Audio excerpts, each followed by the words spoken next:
Qəbul imtahanına 18 gün qalıb, hər gün qəbula düşmüş bir sual izah edirəm. Bugün 8-ci sualın izahına baxacağıq.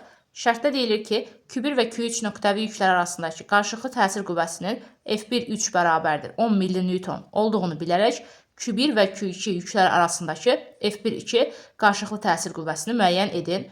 Q1 Q0, Q2 2 Q0 və Q3 4 Q0'dır. Bölgülər arası məsafə bərabərdir.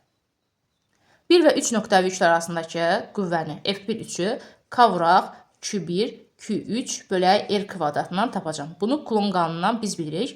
Buradakı R Q1 və Q3 arasındakı məsafədir. Gəlin indi yerinə yazaq. Onda olacaq F1 3 bərabərdir.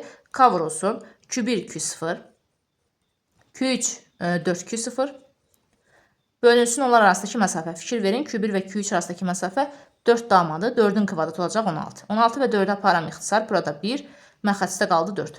Aldıq ki, K vurulsun Q0 kvadratı bölək 4. Verilib 10 milli-newtona bərabərdir. Bərabər 10 yazıram.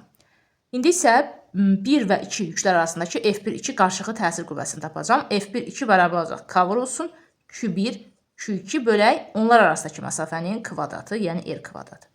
K vurulsun Q1'in yerinə Q0, Q2'nin yerinə 2 Q0 yazıram. Bölək 1 və 2 arasındakı məsafə 2 damadır. 2'nin kvadratı 4. 4 və 2'ni aparın ixtisar. Sürətdə 1, məxəstə qaldı 2. Deməli olacaq onda K vurulsun Q0 kvadratı bölək 2. Baxın, buradan K vuraq Q0 kvadratını tapa bilərəm. Olacaq 10 vuraq 4, 40. Onda K vuraq Q0 kvadratının yerinə burada 40 yazsaq, 40 bölək 2 mənə verəcək 20 milli-newton. Baxın, D variantı doğru cavabdır.